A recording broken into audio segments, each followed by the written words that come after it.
Welcome to Fearless with Jason Whitlock. I am Jason Whitlock, your host. Happy Thursday. Thank you so much for joining me today. Let me tell you what's going on today with me. If I got a runny nose, this flu bug or whatever that's hitting everybody, it started getting a hold of me yesterday. It's maintaining its control of me today.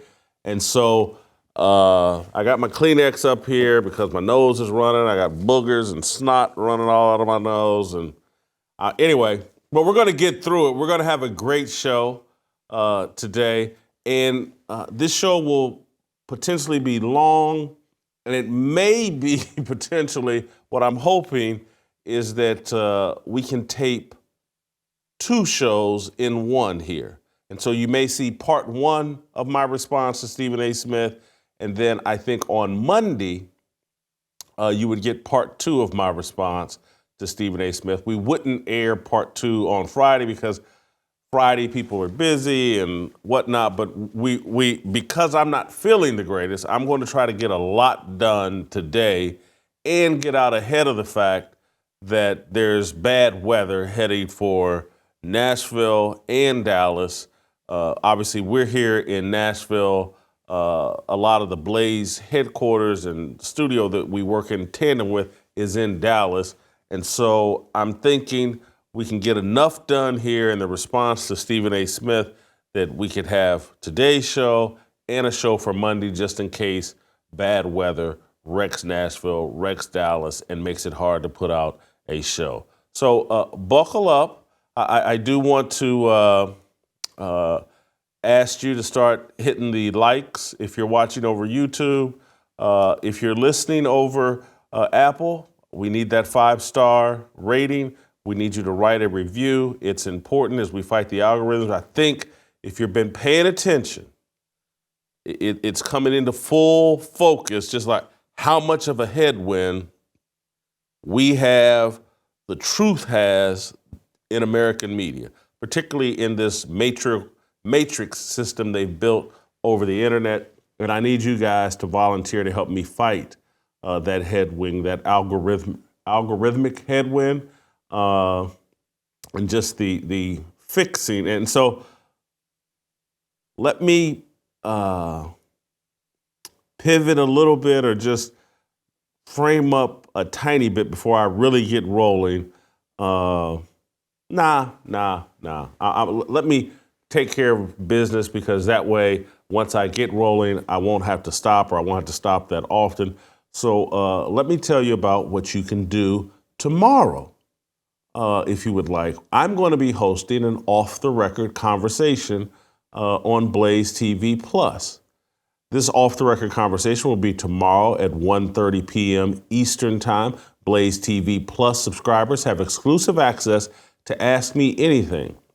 I figured a few of you would have some questions about me for Fat Bastard. I'll come in character as Fat Bastard. But anyway, I'm going to open myself up to any question, comment, anything you want to ask me about this Stephen A. Smith story and his book and what's going on with this feud between Stephen A. and I.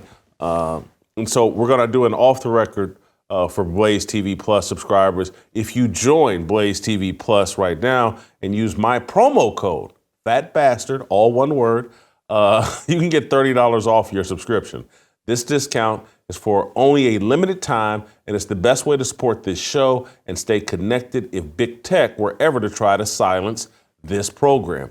Again, it's tomorrow at 1:30 p.m. Eastern Time. Go to blazetv.com/fearless to subscribe for just $30 or no, $30 off.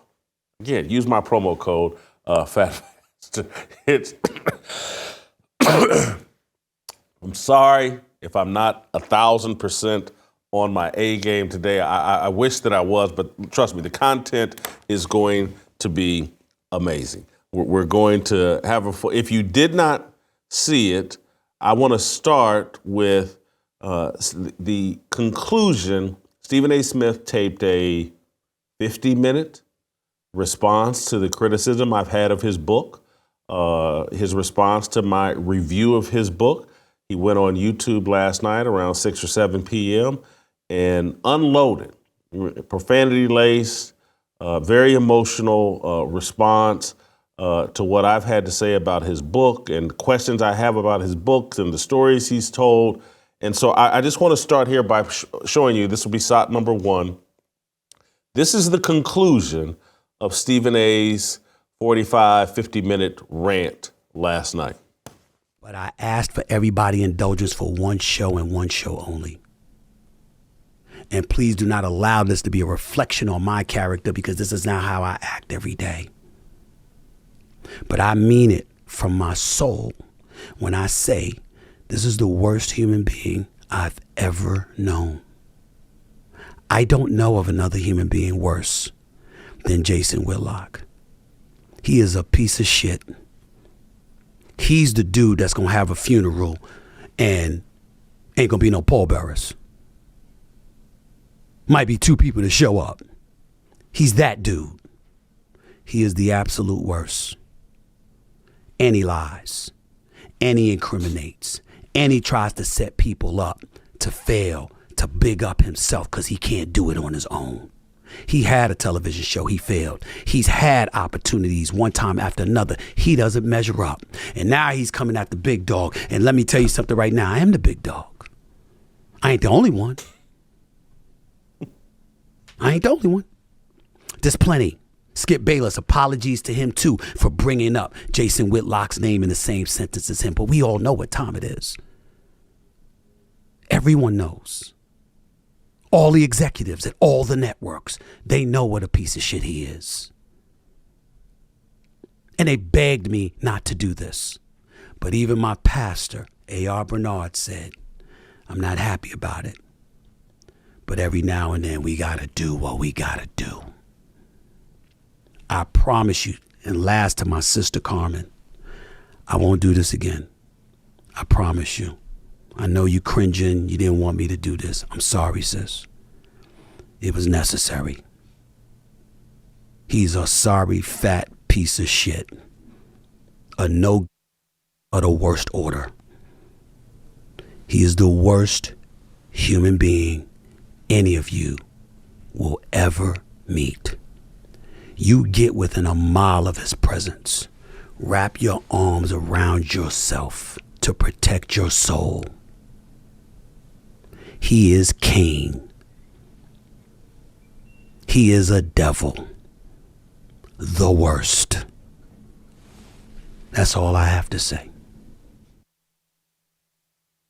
So that's Stephen A. Smith's reaction, and we'll play some other clips and highlights from it. I do want to tell the media off top, just so I can put things in proper perspective.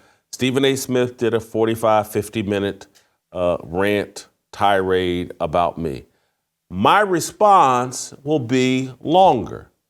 And so I don't want you to say, Whitlock did a 2-hour rebuttal or a 2-day rebuttal to Stephen A. Smith. The reason why my response will be longer, and the reason why my videos and previous shows have been longer, is because it's not just me talking. I have aired out and played a bunch of comments that Stephen A. has said to give him a voice and show to prove, to provide factual evidence. I'm not lying. I'm not exaggerating. This is what the man said on television or on his podcast, or you see me read excerpts from his book. And that takes up time. And because I'm trying to give you the proper context to understand everything I'm saying about Stephen A. Smith. I'm not doing this willy-nilly. Stephen A. Smith went on a name-calling, profanity-laced rant. He did not address any of the things that questions I've raised about the farcical, far-fetched, seemingly fabricated stories in his book. Didn't respond to any of that. It's just a bunch of ranting and raving and name-calling and profanity, and that takes a lot less time. When you have no substance and all you can do is bloviate, you can do that in 30 minutes. You can do that in 40 minutes. And call, hey, we cooked Whitlock, and boy, wasn't that great. In order to unpack the truth, it takes a little bit longer. And so I'm going to respond with a more thoughtful, substantive response, and I'm going to give Stephen A. I will play clips from his rant. We'll play clips from his past that provide context. The last thing I want to say, just in setting up this conversation, is this morning I was on YouTube looking at the reaction, seeing all the people that were responding and whatnot. And I saw that Kwame Brown was doing a live. Kwame Brown's the former NBA player that Stephen A. first round draft pick, and can't remember the exact year, maybe 2000. I can't remember. But Kwame Brown and Stephen A. have had an ongoing feud. And so it was interesting. I wanted to see what Kwame Brown had to say about it. And the title, Kwame Brown has a YouTube page, I think, called Kwame Brown Bust Life. It's pretty popular. He and Stephen A. 2-3 years ago, he eviscerated Stephen A. Smith. And so Kwame Brown had a title of his show that said, Stephen A. Smith destroys Jason Whitlock, and something on the back end about Cat Williams. I found it odd, but not. I get it. I get it. And so I went into the chat because I know Kwame and I'm supportive of Kwame, and I defended Kwame during his beef with Stephen A. Smith. And so I got in the chat and I just typed into Kwame Brown, like, man, I destroyed Stephen A. Smith. And Kwame's response was, hey, man, basically it was, hey, man, there's some tricks you got to play on the internet to get engagement.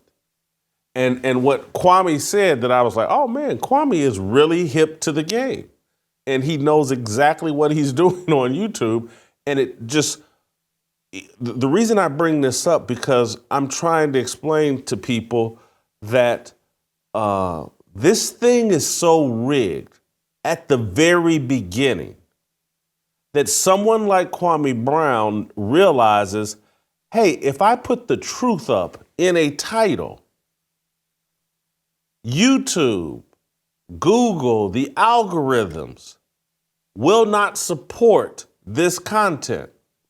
So in the title, he has to mislead in order to bait people into engagement, in order to bait YouTube into suggesting his content. Because if he puts out content that says Stephen A. Smith makes a fool of himself in 50-minute rant, Stephen A. Smith has embarrassed ESPN in 50-minute rant, Stephen A. Smith has no substantive response to what Jason Whitlock exposed about him, Kwame Brown and everybody on the internet knows, well, that won't get traction. The truth doesn't get traction. It's not supported over the internet. They have created a rigged system. Everybody knows it's rigged. Everybody knows there's a game you have to play, and everybody knows you have to avoid the truth to get the traction and popularity that you want. That's the system they have built in Silicon Valley. That's the system that the media operates in, that they know that we can't tell the truth if we want clicks, if we want engagement. And so when you punch in to Google my name or Stephen A. Smith's name, what you're going to read, headlines all across the internet from all different sorts of media outlets. Stephen A. Smith eviscerates Jason Whitlock. Stephen A. Smith calls Whitlock fat bastard and a piece of doo-doo. Stephen A. Smith, it's all that. No one can actually say Stephen A. Smith, the face of ESPN, just put together a 50-minute video that's one of the most embarrassing things we've ever seen from a high-profile media person. That can't be said because people won't click on that and the internet won't promote that. The internet is rigged for lies. And so what I'm trying to do and what I've been doing the last couple of weeks or since Cat Williams came out and made those statements on Shannon Sharpe's podcast, I've been trying to explain to you, taking Cat Williams's controversial, provocative, entertaining interview and trying to explain to you the deeper meaning of what Cat is talking about. And so Cat, at some point early on in that interview with Shannon Sharpe, said, basically, it's going to be God's people versus everybody else. And what he's basically saying, and he's calling it the year of truth, the year of exposure. And what he's saying is the truth has been so obliterated that now we have nothing left to do but unleash the truth in its rawest form to combat the wicked, devilish, demonic attack on truth. If you want to know how we got to a point where we think it's okay for men to compete against girls and for people to say that men can get pregnant and that gender is fluid and it's just a feeling, that's all an attack on truth. And they've built a system that attacks truth, that penalizes truth, that diminishes, censors truth. You guys are, and the battle over freedom of speech is real. But the more dangerous threat isn't, and look, taking away people's free speech is really dangerous and important.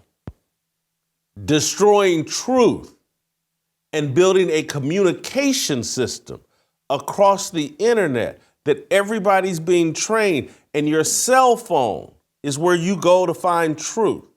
And they've built a system to demolish truth. There's nothing more wicked than that on the planet. That's how you get people say, well, they're minor attracted people. They're not pedophiles. They're not predators. They're not people in need of mental health recovery.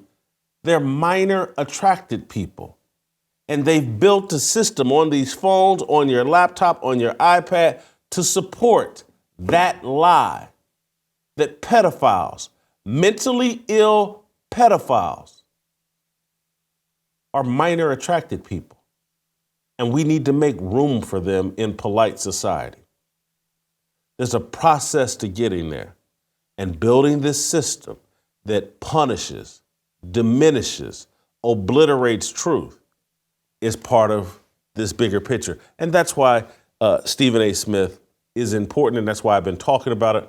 I want to, before I go a cut deeper, I want to talk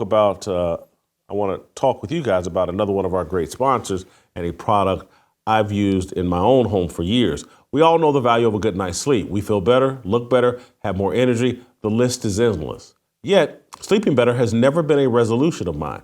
I guess because it always seemed like a lost cause. I was either too hot, too cold, or too something. That is until I discovered Cozy Earth. Cozy Earth turned my sleep around with the softest, most luxurious, responsibly sourced bedding on the planet. And because their bedding is made with premium viscose from highly sustainable bamboo, it's naturally temperature regulating, so I sleep comfortably year round. As one customer put it, buy these sheets. The difference in my sleep was immediate and worth every penny. I couldn't agree more. Experience life-changing luxury with Cozy Earth's bedding, bath, and apparel, all backed by a 100-night sleep trial as well as a 10-year warranty. Visit CozyEarth.com for details. Right now, you can save up to 35% off. Go to CozyEarth.com and enter my promo code FEARLESS at checkout for up to 35% off your first order. That's CozyEarth.com, promo code FEARLESS. All right, so I played you the conclusion of Stephen A's rant, and I want to walk you through some of, well, for those of you that are trying to understand the whole genesis, what provoked this feud between Stephen A. Smith and I just want to give you a tiny little taste of some of the things I've been talking about, some of the things about Stephen A's narrative as spelled out in his book and as spelled out in interviews he's done for years, and why I'm raising questions about them and why they don't seem to add up. Some of this comes right out of Stephen A. Smith's own mouth. And there'll be, oh, he's just lying about his basketball stats and blah, blah. No, he when you start telling all these small little lies and exaggerations and just farcical stories, it's a sign like, whoa, this person is really comfortable distorting the truth. And as I've said, Cat Williams talked about people being installed like Kevin Hart. And I'm saying that's also part of my industry, the sports media industry. And so I just started with the little small things and things Stephen A. has said on television himself that are just like obvious lies. And then you start to, well, if he's telling this little lie about this, and he's built this whole narrative around, hey, I was a former college athlete, basketball player, and I broke my knee. And if I hadn't broke my knee, man, I was killing everybody in basketball. And, you know, if you weren't, I mean, the guy actually said, if you weren't a high-level college player or an NBA player, I was killing you. And it seems insignificant, but it's just not. It's the beginning of raising questions about his entire narrative. And so I've played this before. Many of you have seen it, but for the new audience and for the people tuning in to see, hey, why did Stephen A. just make a fool of himself for 50 straight minutes and do all that name calling? Why was he so emotional? It's because I pointed out, we're going to start with SOT 15, I believe. Yeah, SOT 15. This is Stephen A., I believe, in November of 2022. I think he's caught off guard because ESPN producers have cooked up a humorous segment making fun of Stephen A.'s college career that he's talked about for years, his college basketball career, compared to Jalen Rose and J.J. Redick. Play the clip. We're coming off college hoops, guys. Yeah. So I do want to show you all a little something. I got a little something to show you here. Before we dig into the NBA, take a look at this blind resume here. It's 3 players, their scoring average in each person's final college season. Do we have any guesses who this might be? Dylan, who do you think? What is this? Nah, this is hilarious. JJ's on the right. It's our starting lineup from tonight. Well, they're not telling us I only played one game because I cracked my kneecap in half, but that's neither here nor there. That is neither here. So, as I've pointed out previously, and so I'll condense this, be more concise, the man is on TV saying he averaged 1.5 points per game in college because he only played one game that season. You can't score 1.5 points in one game. It's an impossibility. It's a lie. And we've wondered, well, why would he do that? And we've pointed out and shown that there's a stat sheet from that season, 1990-91 season, that lists a Stephen Smith as having played 9 games for that Winston-Salem State team. So why would the stat sheet say Stephen Smith played 9 games and Stephen A. Smith be on TV saying, I only played 1 game? It just doesn't add up. Oh, it's just a slip. He was confused. He didn't, 1 game, 9 game, what? He was just confused. It doesn't make sense. Who's confused, particularly someone who's made such a big deal about their college basketball experience and this cracked knee and playing for big house games? It doesn't add up. Stephen Smith's on the stat sheet for 9 games. This guy's on TV saying I played 1 game and averaged 1.5 points. Stephen A turns around 8-9 months later, I believe in August of 2023, goes on his podcast and disavows everything. He says he didn't play any games. Play the clip. Let's get the basketball stuff out of the way. I'm sick and tired of people lying about my basketball resume. Ladies and gentlemen, when I say that I wasn't great, I'm talking about compared to greatness. I was good enough to get a basketball scholarship. I was good enough to get my education paid for with 2 bad knees.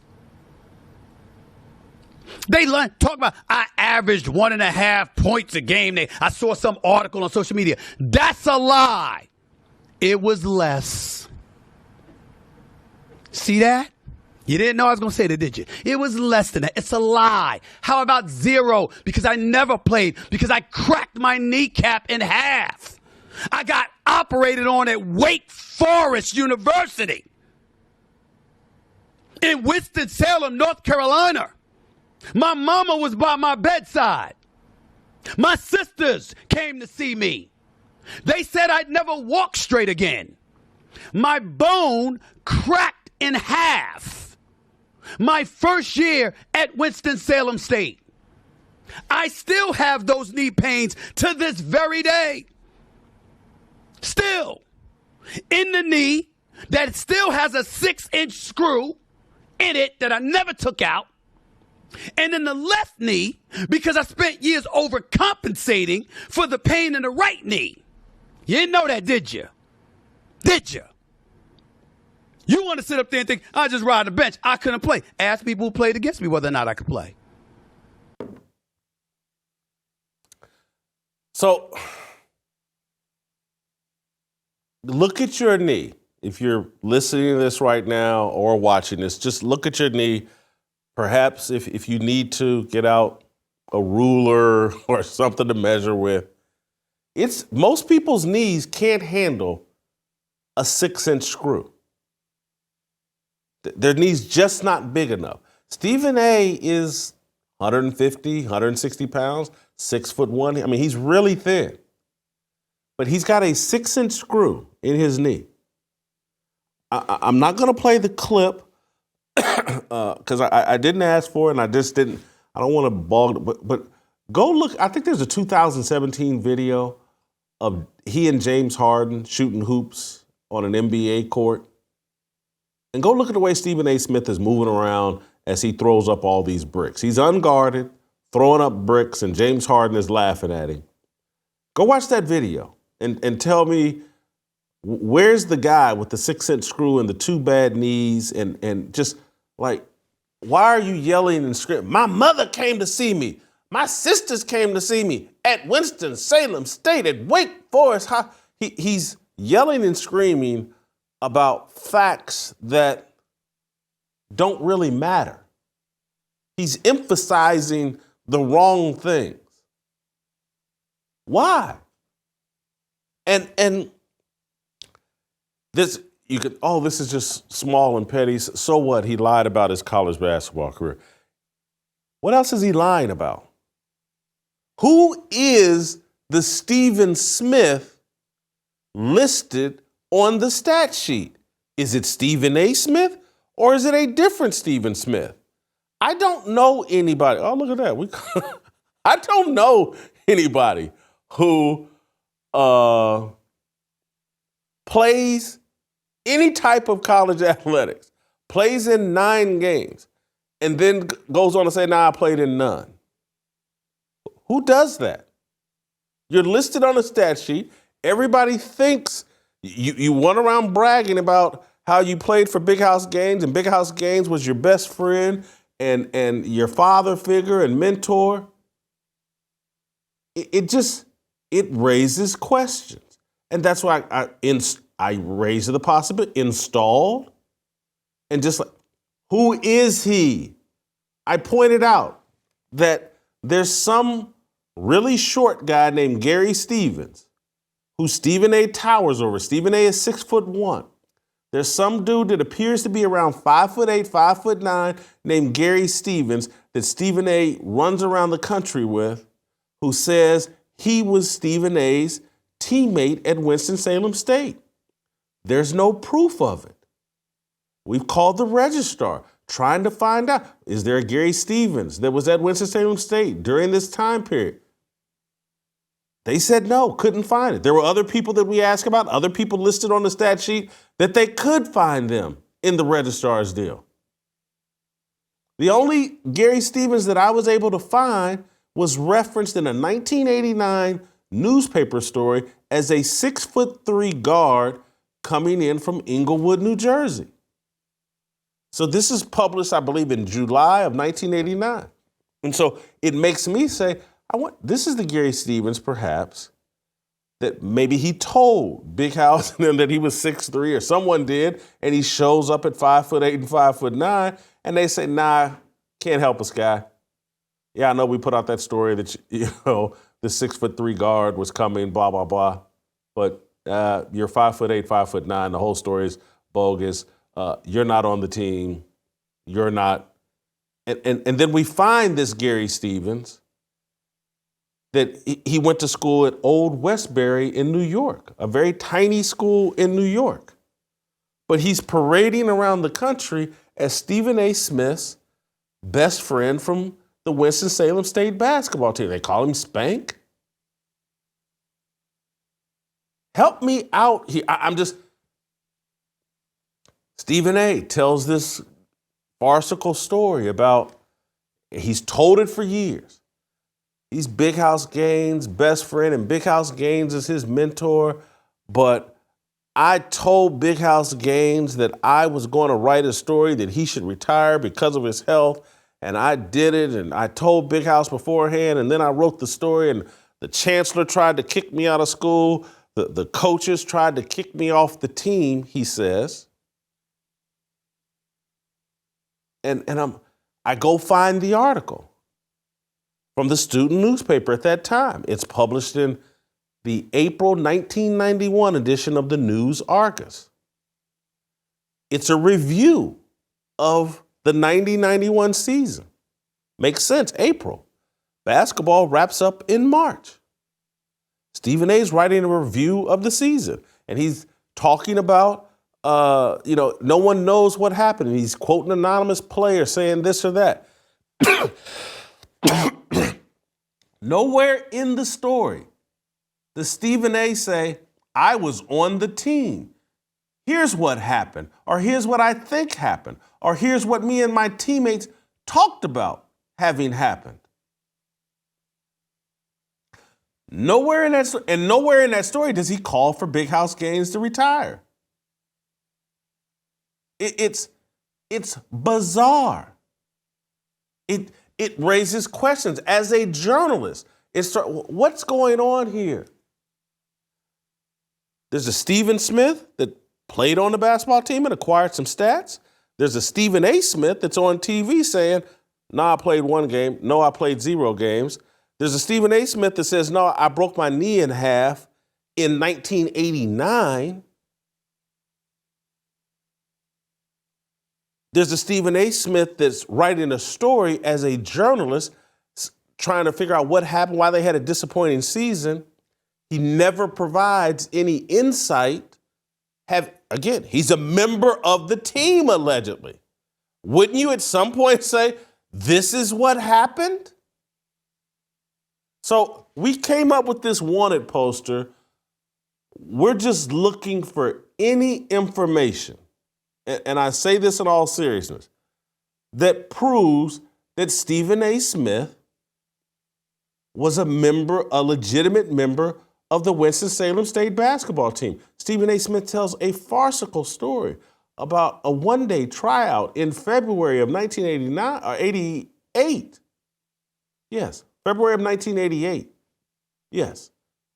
One-day tryout in North Carolina, knocks down 17 straight three-pointers, gets a scholarship on the spot. All we can find on the internet, all ESPN has ever promoted, and they've gone to Winston-Salem State's campus twice with Stephen A. Smith, promoting Stephen A. Smith's career at Winston-Salem State, and they run that picture and a similar picture like that, still photo, headshot from a team program. Now, you go do a show for 2 hours at Winston-Salem State, and it's about a celebration of Stephen A. Smith's time at Winston-Salem State. And that's the only photos you can show and produce?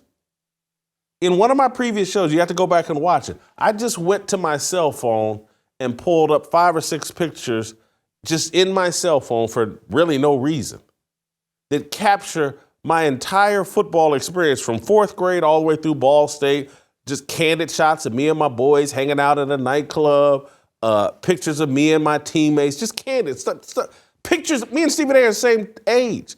You take these type of pictures. We can't find any of it as it relates to Stephen A. Smith. All we can find is the headshot. It makes no sense. It's odd. Maybe there's an easy explanation for it. That's what I was trying to provoke from Stephen A. Smith. Give us an explanation. Help us understand. And so inadvertently, last night, I think during his 40, 50-minute rant, let me find the slot, let's see. We're in front of him. It isn't there. We got a clip of Stephen A., I thought, talking about the money he's given to, or he's Dr. Stephen A. Smith. All the do we have someone talk to me in my ear? Oh yeah, it's slot number 10, Dr. Stephen A. Smith. We got this clip from last night. Stephen A. talking about all the money he's raised and why they call him a doctor at Winston-Salem State. Let's play that clip. By the way, ladies and gentlemen, I'm an honorary doctorate member. I have an honorary doctorate from Winston-Salem State University because of my contributions to Winston-Salem State. I'm called Dr. Smith. Has something to also do with the contributions that I make because I believe about upliftment. I'm an ambassador for HBCU Week, and I've partnered with Ashley Christopher and Mir Persicki in Delaware and others to generate over 10,000 scholarships in excess of over $65 million in scholarships for African Americans. So here's what he's saying, and he's telling on himself, and he's providing protection for himself. I generate a lot of money for Winston-Salem State and HBCUs, so don't ask me any questions about my experience at Winston-Salem State. I make money for Winston-Salem State. I generate money for Winston-Salem State.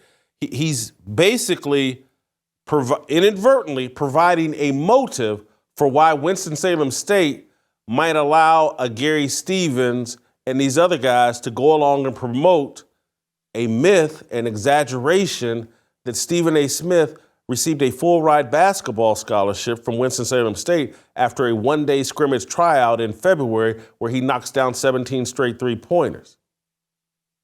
He's a doctorate. He's raised $65 million for HBCUs. He's donated a ton of money for Winston-Salem State.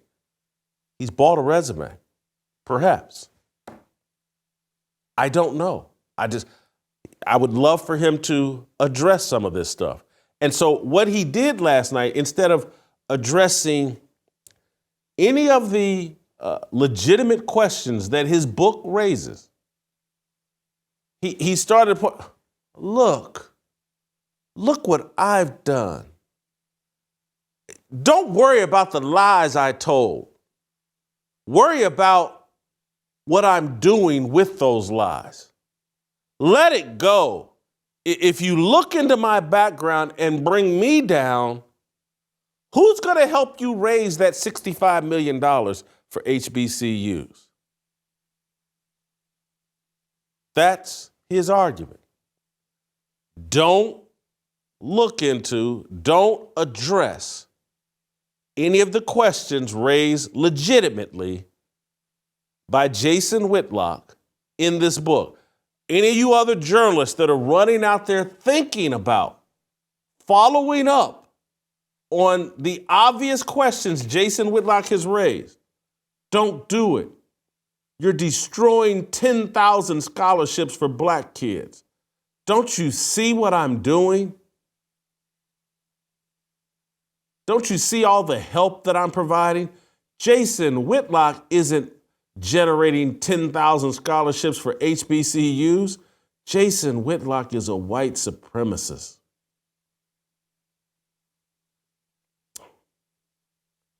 I'm a journalist, but more than that, I'm a Christian, and I believe all truth is good. All truth is necessary. Any attack on truth is really an attack on God. Any attack on truth actually poisons the culture and creates the chaos and immorality that is running rampant in America. I want to give you an additional part of the explanation of why I'm talking about Stephen A. Smith, why I've used the Cat Williams interview and now Stephen A. Smith to expound on these points and try to explain to you what's going on with American culture. When I first read Stephen A.'s book, the first thought that ran through my mind was, oh man, we got the Barack Obama of sports. Sorry, I got to blow my nose. We got the Barack Obama of sports. This guy has written a book with a farcical narrative to promote a political career. I'm talking about Stephen A. Smith. We know Obama did it. But all these politicians do it, or many of them do. It's part of the playbook. And so when I read Stephen A.'s book and saw, well, dang, this dude's promoting the vaccine. He's taking unprovoked pot shots at Donald Trump. He's pretending that the police in Troy, Michigan, locked him up for no reason, and that the two white people that were in the car with him, that were peers of his, they didn't help him. He had to call some black woman in Atlanta to get him out of jail. And this is why I'm looking for tips. Who were the reporters, he says, that were with him the night in Troy, Michigan, when police arrested him for driving on a suspended license and doing nothing, and 8 cops surrounded him? He said there were 2 journalists with him. Could we hear from them? Could they email me? Could they go on Stephen A.'s podcast? Stephen A. Smith has vowed to never say my name again. He doesn't have to say my name again. That's not the point. I want him to explain his book. You don't have to mention my name. Just address the questions about your book and this farcical narrative that you've been promoting. And so there is a blueprint for people in power that the regime is installing. I'm telling you, Kevin Hart pointed it out about Cat Williams pointed it out about Kevin Hart, about Steve Harvey. They come up with these fake narratives. They steal other people's narratives and apply it to themselves. They take a deal to promote all the right things. That's what's going on here with Stephen A. Smith. And so I listened to him last night, and I don't think we have this clip, but at one point he starts talking about how he's good friends with Sean Hannity and Mark Levin, and I'm really sitting there listening to this going, really? Are they aware that Stephen A. Smith is a hardcore leftist, pretending, using them perhaps to paint himself as a moderate? Have you not been following Stephen A. Smith's promotion of the vaccine? promotion of illegal immigration, promotion of the Black Lives Matter narrative. I'm in no way trying to police who's friends with who, because I got some leftist friends. But when I start seeing Stephen A. start name dropping people to build himself up and try to position himself, well, you know, I get along with everybody. I'm like, you go look at the facts and the stats and what he actually does and what he actually supports. This dude's a hardcore leftist who's written a book trying to position himself as a potential political candidate. And if you're watching Stephen A. Smith's ego, if you're paying any attention to Stephen A. Smith's ego over the last 5 to 7 years, this dude thinks he could be president. He's been asked about running for president, and he didn't laugh off the question. That's why plant. Cat Williams talks about these plants. Stephen A. Smith, a plant. I want to, let's play SOT number 7. I think this is where Stephen A. calls me worse than a white supremacist. Ladies and gentlemen, as a black man, I often told y'all, I cannot imagine as a black man, knowing our history, anything worse than a white supremacist. That is, until Jason Whitlock came along. He's worse than them.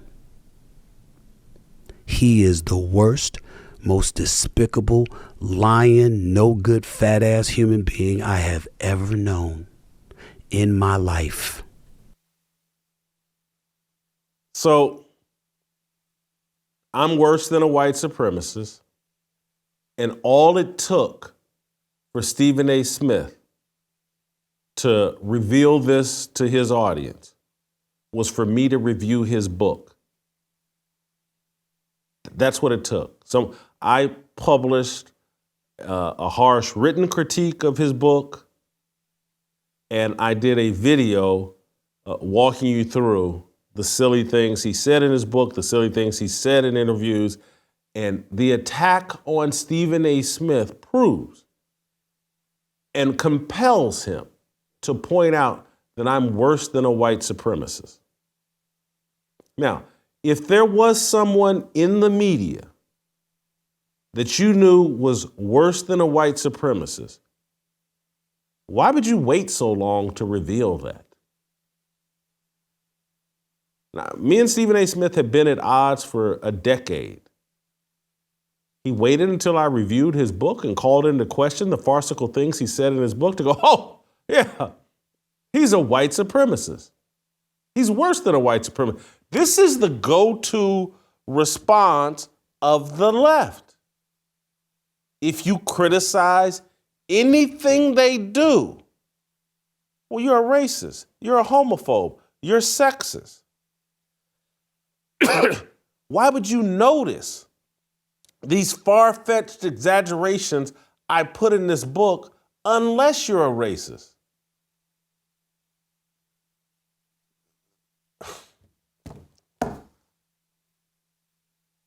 Stephen A. wrote a check that he can't cash. He's run around for several years pretending as if he's the baddest man on the planet and he ain't afraid of nobody. And all these athletes should be scared and everybody else should be scared. The guy is 6'1", 160 pounds. There's video of him boxing and all this. He's 5'9", 130 pounds coming out of high school. This is according to him. But he's the toughest guy on the planet. He's Avon Barksdale. He's Omar Little. He's Tony Soprano. He's the boss. He's the man. And how any of these athletes challenge me, I'm Stephen A. Smith. That sounds like someone who's protected, who's been installed. and who feels comfortable challenging any of these athletes because, man, I got the backing of Bob Iger. I got the backing of the Alphabet Mafia. I got the backing of all the global elites. I was installed. I'm untouchable. Stephen A got touched. The column I wrote about his book touched him. And like Glass Joe, he fell to the ground weeping and crying. He is the bully that got stood up to, and now he's having to deal with the ramifications that all of these NBA players and these other athletes who have been running around like, man, Stephen A is the man. It's like, no, you can touch Stephen A. Smith easily. If you read his book, we're talking about one of the most insecure people on the planet. It's the only reason why to tell the lies that he's telling. Insecurity. What did he say? What did he say? Get in their ass, or what did he? I busted his ass. That's what he said. Franklin Williams, my 6'2", 215-pound high school teammate, I killed him. Set the ball down in midcourt, and the coach said, "That's for you, Franklin." And I took my 5'9", 130-pound self out there, and I destroyed one of the best basketball players on the team, who's 90 pounds heavier than me and, 5 inches taller than me.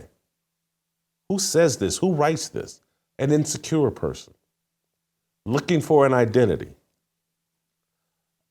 posturing, posing. I'm the real man. It's hysterical. Do we have the Deadspin headline? I want to read an excerpt because I gotta, it pains me, but I gotta give Deadspin credit. Best I could tell, and there's been a lot of stories written about Stephen A. Smith, but the best I can tell, Deadspin wrote the best article. I'm not joking.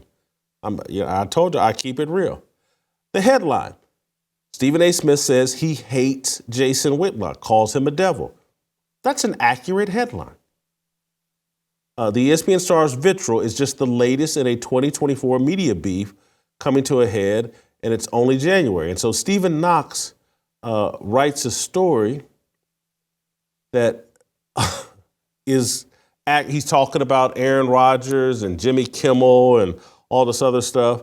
And then he transitions into me and Stephen A. Smith, or what's going on with Stephen A. Smith. Then came Stephen A. Smith. He has recently been making thinly veiled references to Jason Whitlock as a no-good fat bastard. I assumed he stopped short of saying his name because that's what the man desires. The only device that Whitlock has is in his utility belt is to generate attention by talking about people in sports media and also black people. Where is the line that I'm looking for? There are a handful of people in the world whom I deeply dislike, witnessing how awful grown-ups are. However, I have never loathed every cell of another person's being the way Stephen A. Smith does Whitlock. He couldn't hold it in any longer after Whitlock intimated on his podcast that Smith's memoir was fabricated. That pissed Smith off so much that after saying, "I hate this bastard," his final words regarding Whitlock: "You get within a mile of this presence. Wrap your arms around yourself to protect your soul. He is Cain. He is the devil." He's quoting Stephen A. Smith. And then the next line is the most honest thing that's been written and said about any of this. Who said men aren't emotional? ? At the start of 2024, dudes have the Real Housewives appearing stoic. Deadspin is calling out Stephen A. Smith's feminine behavior and calling out the feminine behavior of men and how emotional and how easily triggered we've become. This article is the truest thing, and it don't cover the whole truth and nothing but the truth, but it's the truest thing written about all of this. They got right to the point. Men are emotional. They're recognizing Stephen A. Smith just went on a 50-minute emotional rant.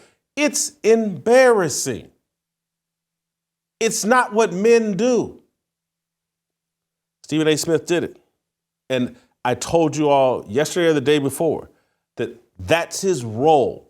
That's the role of many of these guys they're putting on ESPN to normalize men acting feminine and emotionally. That's why I keep playing y'all the crying video. It's not an accident. We're being herded. We're being programmed to give in to feminine emotions and cry at the drop of a hat and pretend like words cut us like swords. I reviewed this man's book and asked some tough questions. As I pointed out to you earlier in the week, I'm most known for, or one of the top 20 things I'm known for, is my review of Joe Posnanski's book about Joe Paterno. You want to talk about an evisceration, go look that up. Never saw Joe Posnanski on TV whining and crying like a little woman. He didn't like it. He got Bob Costas and other people asked him questions about the review. He didn't do what Stephen A. Smith did. When I was in Ann Arbor, Michigan, covering the Fab Five, Mitch Albom's book on the Fab Five came out. I think it came out, yeah. I wrote a review of it and called BS on many of the things he wrote. At the top of one of the most famous stories from that Fab Five book was that Chris Webber pulled up at a McDonald's and couldn't afford a hamburger despite Michigan selling his jersey everywhere. And I was like, are you kidding me?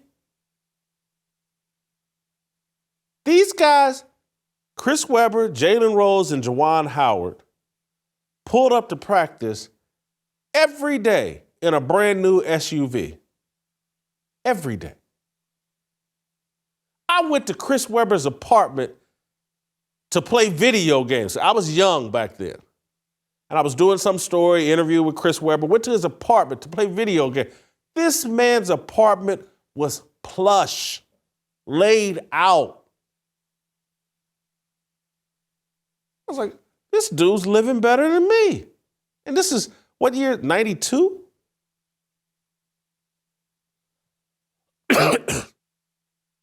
And so I wrote this and called it out. Mitch Albom was furious. How dare I question his book, Fab Five? And I think I started calling him Myth Albom back then. Longtime critic of Mitch Albom. Used to appear on the Sports Reporter show with him after writing the review of his book, after calling him Myth Albom. Did the man ball up in a corner? Oh, God, I won't work with Whitlock. I can't be in his sight. Oh, wrap your arms around yourself because he'll steal your soul. That's not what he did. I guarantee you to this day, Mitch Albom's no fan of mine. But he ain't no little woman. He ain't somewhere crying, oh, God, Jason Whitlock wrote a bad review of my book. I can't be within a mile of him. I don't get it. I don't get it. As men, how did we get here? How? Have we played the clip? Because I'm a little under the weather. And did we play the clip of him calling me a white supremacist? Have we already played SOT 7? Someone tell me. Yeah, we did. All right, thank you. I want to play SOT number 8. Stephen A. Saying that, and this at some point last night I tweeted out like, man, Stephen A. is limited. And what I meant by limited intellectually, and that I was starting to feel a little sorry for him. That like, I done beat up a baby seal. This dude's so far outside my weight class. This is not a good look, Whitlock. This guy's limited. I want to play shot number 8 and illustrate my point. Let's play it. In front of white folks. The white folks. Not all white folks. Not most white folks. But the white folks that dare we say may have a problem with black folks. He says, I'm your man. That's what he does. You think I'm lying? Ask ESPN. Ask Fox. Ask the Kansas City Star. Ask them all. Jemele Hill. Rob Parker. Chris Broussard. Skip Bayless. Yours truly. Along with a host of black folks all over this country. Every single one of them will confirm what the hell I'm saying about this piece of garbage. So I want to tie that clip before I respond to shot number 2, where he calls out some executives' names. Let's play that. I know what he is. I have the emails. I have the articles. I have everything. I once tried to befriend this dude. I don't talk to him because he betrayed me. As he has others. He's turned his back on Dan Le Batard. He's turned his back on all of those other colleagues that I mentioned. Ask Jemele Hill about him. Ask Dan Le Batard. Ask Chris Broussard. Let me stop naming names. Ask anybody in the industry. I can give you the names of the executives if you want. All of them. At Fox, the executives, upon telling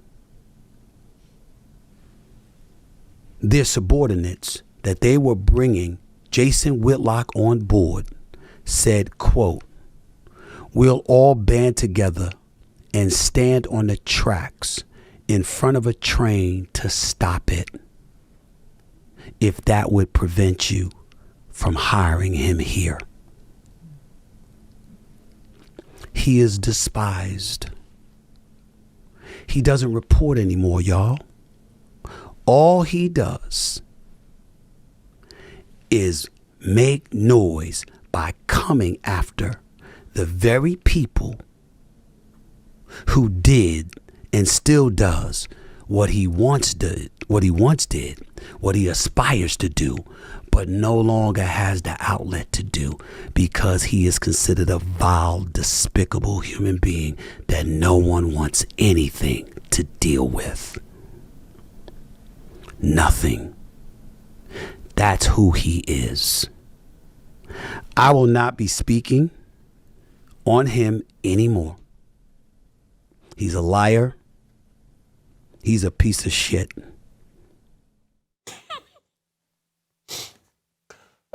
So the first clip that I played, Stephen A is arguing that ask the people at Fox, ask the people at ESPN, Jason Whitlock goes into a room with the executives who don't like black people and says, I'm your man. And so what he's saying is that these people, a Jimmy Pitaro, a Burke Magnus, at some point he rattled off the names of Eric Shanks and people at Fox. He's saying that I went into their offices and said, hey, I'm the man. You're a racist white person. I'll represent you. That's what he's insinuating. And then at that, the second clip we played, the second point, he's he's saying that at Fox, when I came back there, all the executives rallied up and said, what can we do to stop it? Now, he's lying, because that's not what happened. There was one executive at Fox Sports when I circled back there, Pete Velostecca, who had a problem with me. And his problem was that I left Fox Sports 2-3 years earlier and went back to ESPN, and he had been reporting up to the executives above him that Whitlock's not going anywhere, ESPN doesn't want him, guys, we got all the leverage, trust me, I got this. And because when I came back to Fox, I had to explain to people, they were telling me, well, Pete Velostecca said you lied and misled him. I'm like, I didn't lie and mislead Pete. I told everybody. You know, I'm talking to ESPN and that I may go back there, and I'm certainly not, they got a great opportunity and I'm a free agent. I didn't tell, but Pete had so much egg on his face because he thought, after all the stuff that I wrote at Fox Sports, he thought there was no way ESPN would bring me back because, I think Erin Andrews still worked at ESPN at that time, and I had written a funny column about her situation, and just I'd been crushing ESPN.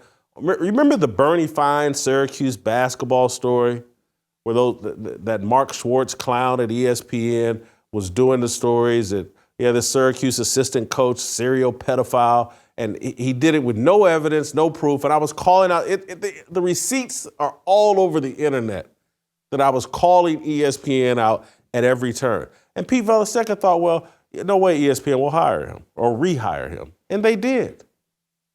Because my work was that good, that airtight, and in retrospect, it was like, no, we're going to bring Whitlock back, and if we don't get him on board with the program, we're going to destroy him. But anyway, it made Pete look bad, so he lied and said that I lied to him, which I did not. What Stephen A. is actually talking about is what ESPN executives said when John Skipper brought me back to ESPN.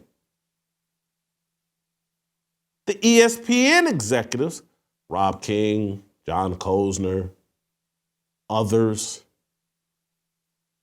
all said, no, don't do it. We hate this guy. Did you see what he wrote about Mark Schwartz? And did you see what he wrote about Erin Andrews? Did you see what because I was killing ESPN. The receipts are everywhere. And they had little thin skin and couldn't tell, because whatever team I play for, I play for. It's like what Kevin Garnett said, when he plays for the Celtics, he don't care nothing about the Minnesota Timberwolves or his former teammates. He only cares about the Celtics. When I was at Fox Sports, I didn't care about ESPN. When I was at ESPN, I didn't care about Fox Sports. Now that I'm at the Blaze, I don't care about Fox Sports or ESPN. I play for my team. And that's it. I give it all I got.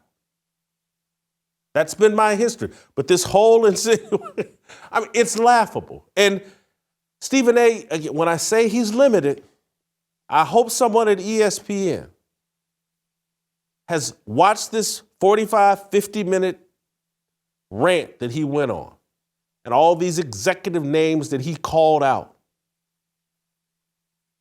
That there are unlikely that I go here.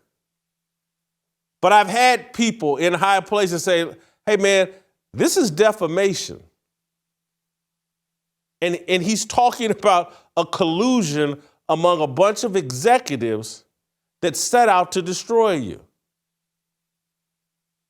And I'm very much aware that they set out to destroy me and participated in smearing my reputation and trying to defame me. And Stephen A. Smith doesn't realize he just told on himself and all the other people that are in cahoots. As it relates to Lebitard and Jemele Hill, and I betrayed them, stop it. Stop it. I've explained, done multiple interviews about Jemele Hill in 2007 when I was on Oprah Winfrey. She lost her mind. and started calling or writing the dude at the big lead, trying to tell him some story. Whitlock's a hypocrite. And I was a hypocrite. But she's calling him, telling him I'm a hypocrite. Whitlock acts like he's the moral authority and what black people should do. And I've told this story a million times. I'm telling you, this is 2007. I copped to all this stuff, but I've been telling this story for years. She called Jason McIntyre at the big lead, emailed him, and was Whitlock's a hypocrite, and y'all should point it out, because I had just told Terrence Harris, a friend of mine at the time, about a trip I had just taken to Atlanta, I think for the Final Four basketball or whatever, and called him, because I was an idiot back then, bragging about going to Cheetah's strip club or some strip club, meeting some girl and going out with her the next day and getting liquored up and having a good time. And Terrence is somewhere out to, Terrence is my friend. I didn't know, he's out to dinner with, I think, Leon Carter and Jemele Hill or whatever, and he's repeating the story that I just told him. And then Jemele Hill tried to pass it on to the big league. And I've never spoken to Jemele Hill since. Because I was like, I can't, you're trying to take my personal life and stories I'm telling a friend of mine, and you're trying to get people to write about it. I just don't mess with Jemele Hill. She's a snake. She's a woman. She's a snake. Dan Le Batard, I've told you guys several times that we got crossways when he let his partner, Stugatz, tell blatant lies about me and about my relationship with Colin Cowherd and things that he is repeating, that I would think Colin Cowherd's a racist and all that other stuff. This happened on air. And I called Dan out about it in real time. Like, what are you doing? This is crazy. And that hurt our relationship because Dan allowed it.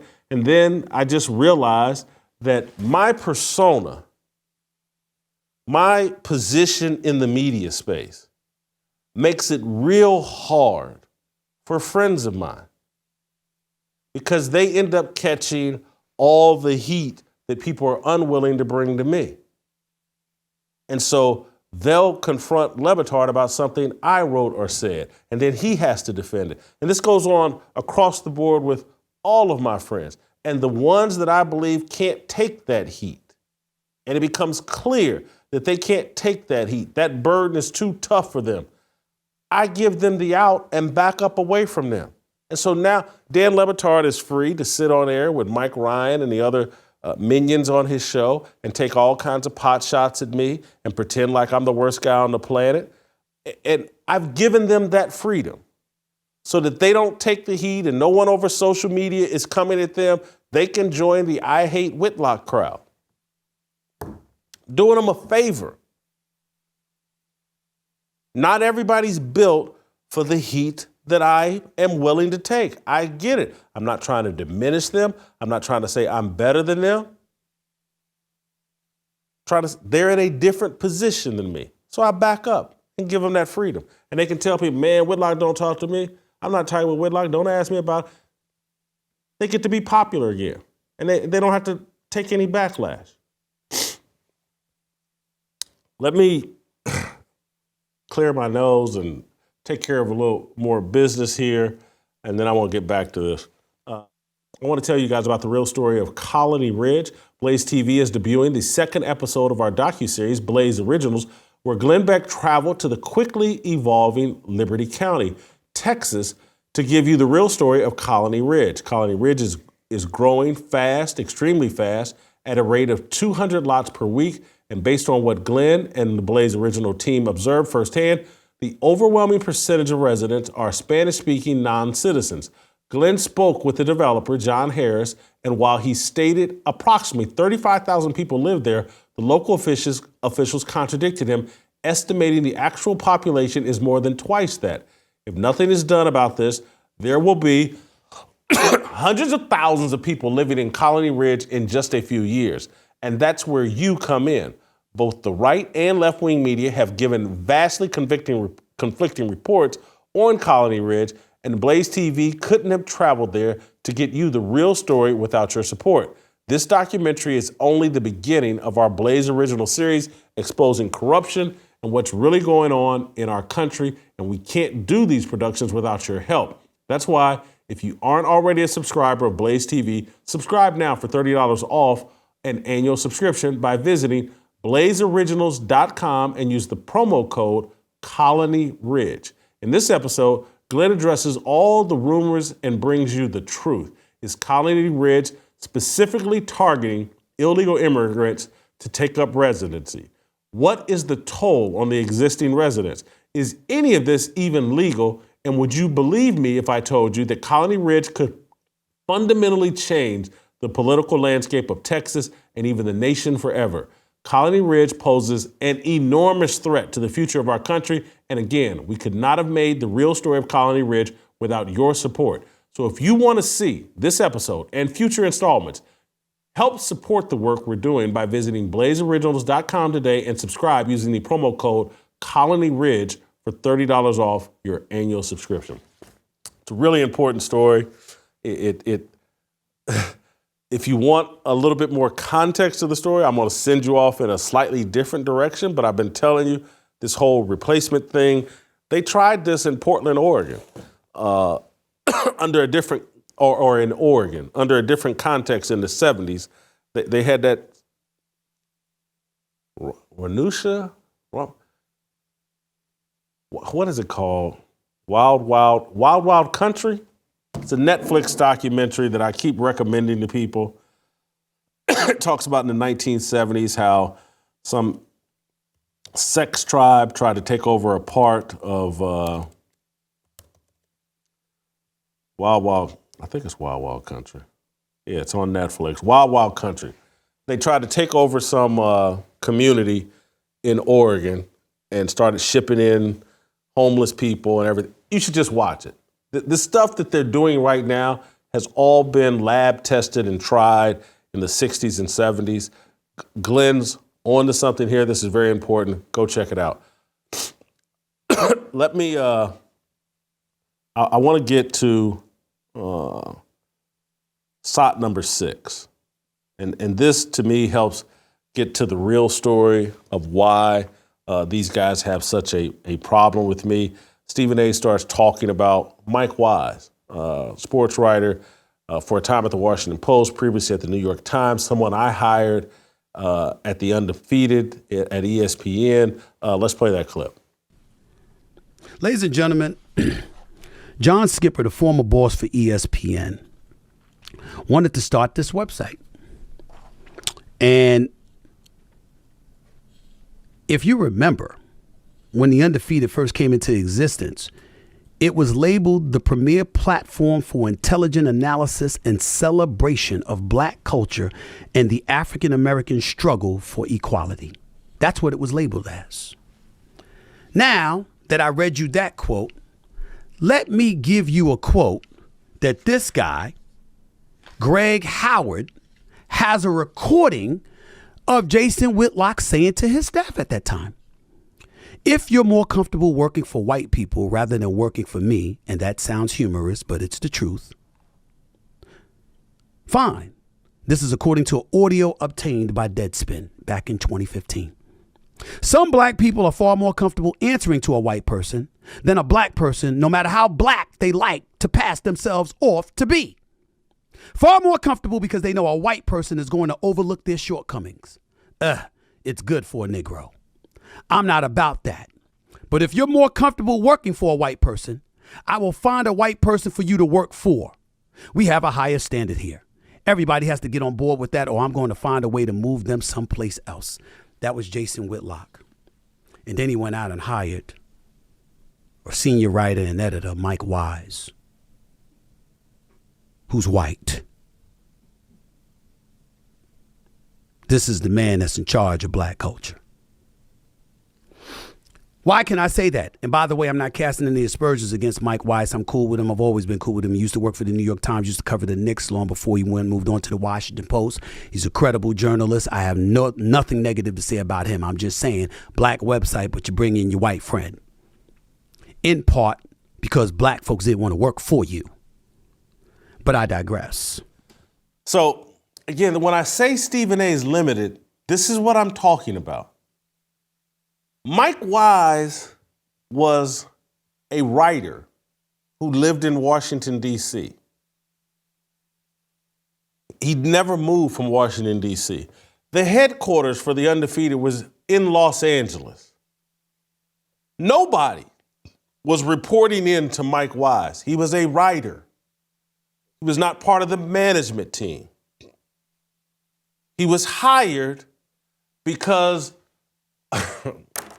and this gets at the root of all these people that Stephen A is, Jemele hates me, Chris Broussard hates me, everybody hates me, Stephen A hates me.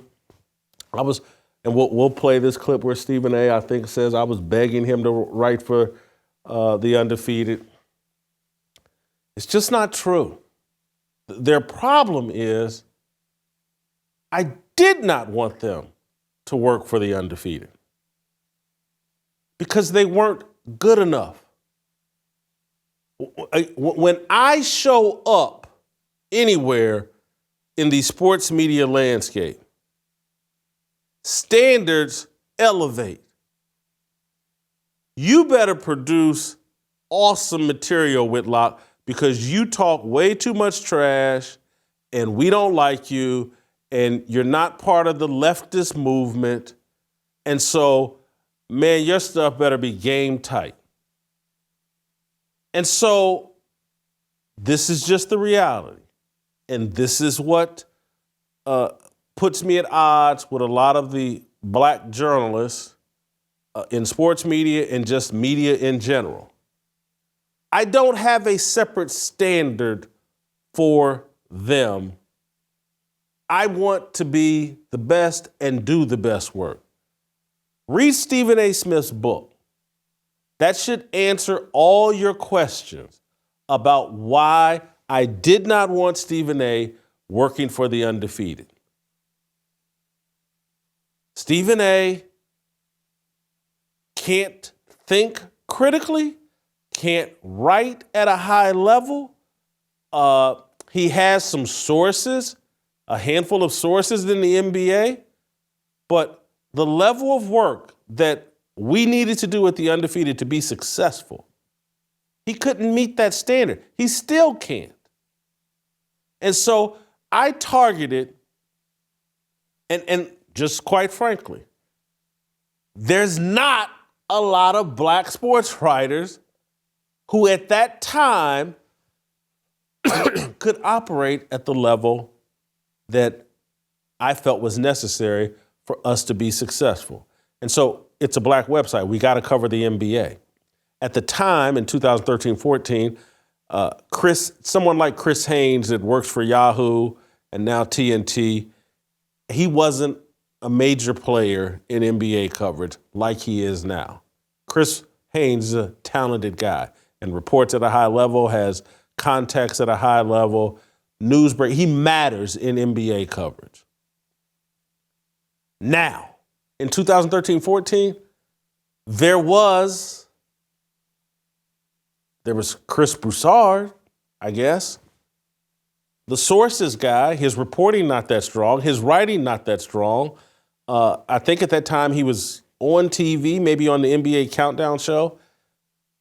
The level of work that I want to produce, he can't do, probably has no interest in doing. He's a television star. I wasn't looking for television stars. I was looking for writers, and there's a total difference. The people on TV, for the most part, become major divas and have a distorted view of themselves. Jemele Hill, go look at any of her work. Anytime you allegedly put 10 years in the sports writing business and all you're known for is a Donald Trump tweet, that's it? That's not what I'm looking for. didn't operate at the level high enough, the standard that I set. And so Mike Wise was someone who really mattered in NBA coverage, who had a great relationship with Shaq O'Neal and virtually every other player that mattered in the NBA. He's someone that could get the commissioner, I think it was David Stern at that time, maybe it was Adam Silver, my memory's a little, I can't remember, but he could get anybody in the NBA on the phone. And Mike had a friendly relationship with most of the black sports media because of his long coverage in the NBA. Mike played a little college basketball, and Mike was, I knew it at the time, he's a leftist. His opinions wouldn't be offensive to the other black staff who were probably going to be leftists, and they're working for someone who, would be labeled a conservative. But Mike Wise has real talent at the highest level. He was as good as anybody covering the NBA and writing about the NBA and doing feature stories that we needed to do at the Undefeated. Mike Wise was a great hire.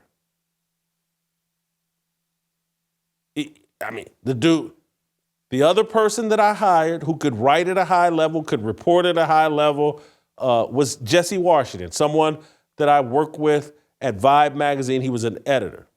So Mike and Jesse were my two primary men. Jesse Washington is a black dude.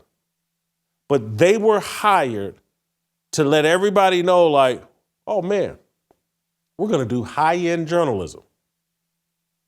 There was nobody else I could hire or get to. Somebody name the name of who these guys are, because again, they're all pretty much now writing for the Undefeated. And again, when you talk about veteran people my age, it's hard to get there. I'll tell you, another guy I hired who I think is talented, good work ethic, and a good person was Jerry Bembry. Did not write at Mike and Jesse's level, but good person, great work ethic, and someone that I thought in an environment and a culture that I set would elevate his writing. And I can remember Jerry turned in his first story, and it wasn't any good, and I was either caught on tape or someone quoted me. I was upset about how Jerry's story wasn't any good, but Jerry Bembry was man enough when he saw Jesse Washington's Charles Barkley story, he came to me and said, oh man, I get it.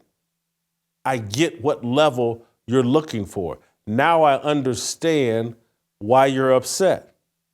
And he committed to, man, I'm gonna turn up. I now get it. I see what you're talking about. Anybody go look at Jesse Washington's Charles Barkley story.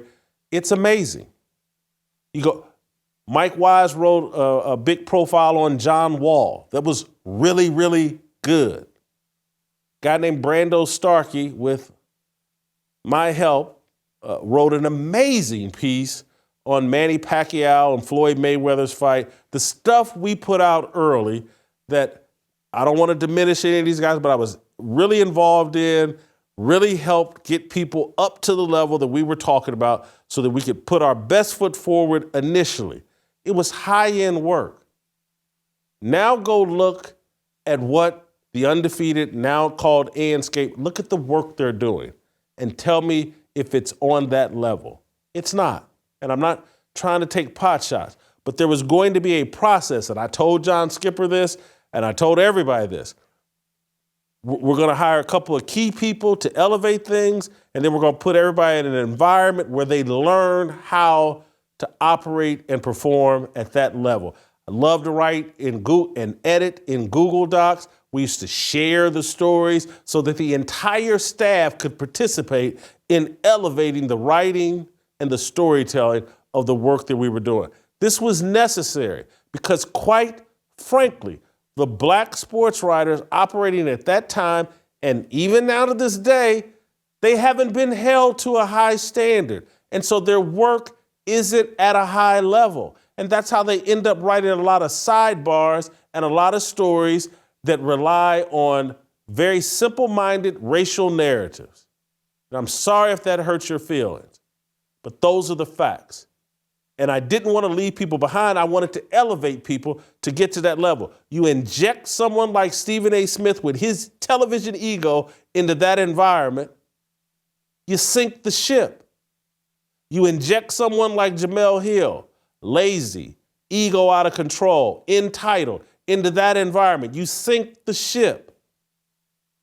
So I hired two high-profile guys, or two super talented guys, surrounded them with people that I thought could be elevated over time by seeing their work and some editing help from me and the staff. That was the game plan. And people were offended that I was put in a position where I'd be like, nah, not what I'm looking for. Nah, I'm not interested. And what made it worse was that a guy, John Skipper, who was the president, CEO of ESPN, he's a white liberal. Every black journalist he met, he told them they were the greatest. Oh my God, you're incredible. I remember sitting in his office, and he looked at me in astonishment. You do know that Jemele Hill is awesome. And I just, uncovered, because I didn't believe it, because it's not true. But he told everybody. I got emails from so many black sports writers that said they had a conversation. They had a meeting with John Skipper, and he told them they'd be perfect for the project. And then I would get their work. I would get their resume. I would evaluate it. And it was like, whoo, this ain't good. Not good at all. And then I would be in position. They've been told by the CEO of ESPN that they're great. And I would be sitting there saying, no, I don't think you're a fit for what we're doing right now. You know how many different people I had to tell that? Who now hate my guts because some white liberal man told them they were the greatest, and Jason Whitlock said, there's some work to be done here. Not sure you're a fit. That's how you set someone up for failure. That's how you set someone up for all of this animus, because you don't have a pair, and because you want to be loved by everybody, and because you want to be seen as a white savior and the greatest white man on the planet, you tell people either lies or you're clueless and don't know what you're looking at. But you put me, and again, I'm not whining and crying because, again, I don't mind telling people the truth. But that's what happened. And that's why all these people run around, I hate Jason Whitlock. He tried to hire him. I want to show you this tweet of Jemele Hill from last night. Someone asked her a question about Stephen A, and she said, I did. Stephen A. Smith told the truth. Old boy tried to recruit a bunch of us to do some work for what was then the Undefeated, and we did not want to work with him. Good Lord, Jemele, just stop lying. I never tried to hire you, ever. They could have offered me $1 billion. You're a hack. Let me be clear. I don't want to fall into Stephen A's deal. But works speak for themselves. Have her show you any of her work throughout 20 years of writing and journalism that anybody remembers. There is none. There's a tweet about Donald Trump. Her entire career is based off a tweet about Donald Trump.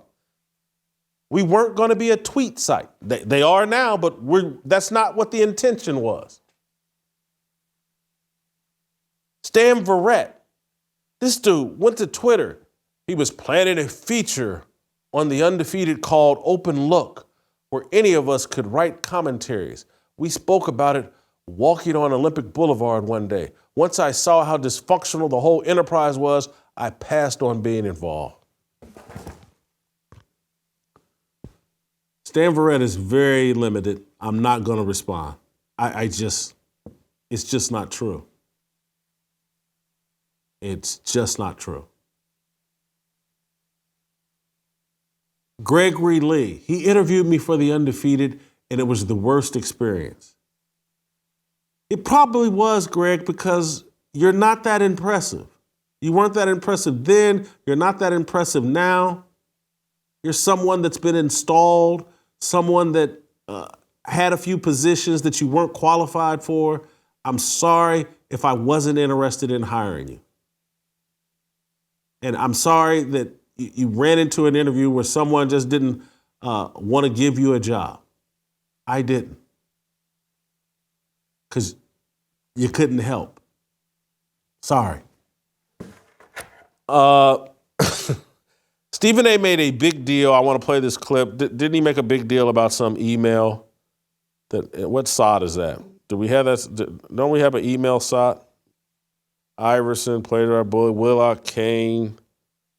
Someone speak in my ear because, I'm sick and maybe I'm blurry-eyed. Did we get a side about the email or no? Maybe we don't have one. All right, but Stephen A made this big production about some email that I sent him where he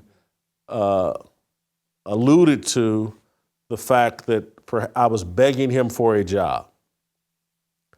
And so I want to give you a little context around this because he is accurate. I wrote him an email apologizing. But he's taking it completely out of context. It was not about begging him for a job. It might be 9. Oh, yeah, begging him. Yeah, play SOT 9. While you were on Blaze TV, spewing that bullshit to people, did you tell them that? Did you tell them how you stood outside of First Take begging me to talk to you? Did you tell them that once this same article in Deadspin came out, weeks later you wrote a lengthy apology to me in an email, begging me to forgive you, pointing out how you were betrayed by this particular writer, so you know how I must feel that you betrayed me? Did you tell the folks that? You bitch. Did you tell them? You fat piece of shit. Did you tell them that? Got the names. We got Jemele Hill. We got Howard Bryant. You want me to bring up the other writers that wouldn't work for you?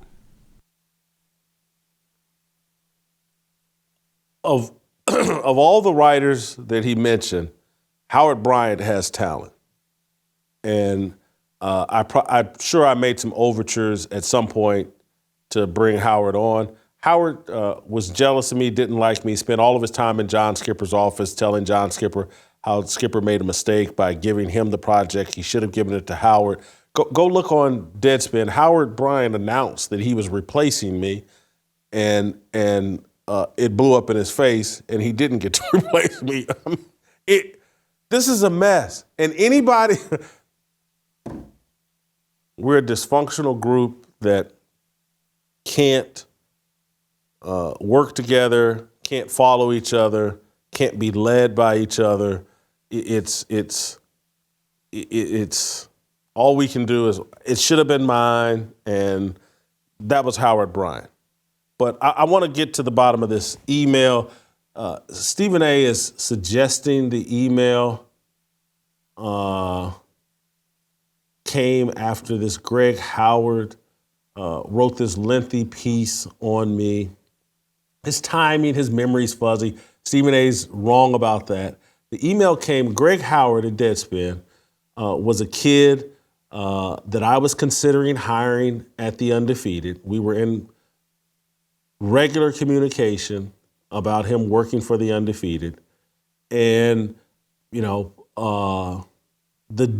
talked to him one day, and the next day I'm reading on Deadspin that Jason Whitlock, he's written some piece about black quarterbacks in the NFL, and he's written about every black quarterback that ever played in the NFL. And he goes into his explanation about RG3 and turns it into a story about me and my criticism of RG3. Because I was on very early that RG3's ego was out of control and it was going to undermine his career, and I kept writing about it, and I was proven true. But at this time, this guy was some Washington Redskins groupie loved RG3, and so he was upset, and so he wrote this whole deal about how Whitlock's criticism was basically calling RG3 the N-word. He wrote this on Deadspin. Everybody knows I don't like the N-word. I don't like to use it. I've written many pieces about, done shows about explaining why black people shouldn't use the N-word. Everybody knew this. Greg Howard certainly knew it. It's intentional. And so being friends with the guy and then seeing and talking to him one day, and then the next day, the very next day, reading an article where he's distorting, smearing me, trolling me, whatever, it upset me. I've just got to be honest. It's like, holy cow. How can you be nice and trying to assist someone and talking to someone a couple times a month, just talked to him yesterday, and they do this to you? And it made me, as I've told you all many times, my experience at ESPN in 2013 and 14 made me do a lot of reflecting on my life and the way that I've conducted myself, made me ask a lot of questions like, wow, why do people, this response, this visceral hatred, this, how could I be helping a young person and that person be killing me in print the next day? And it made me say, have I ever done that?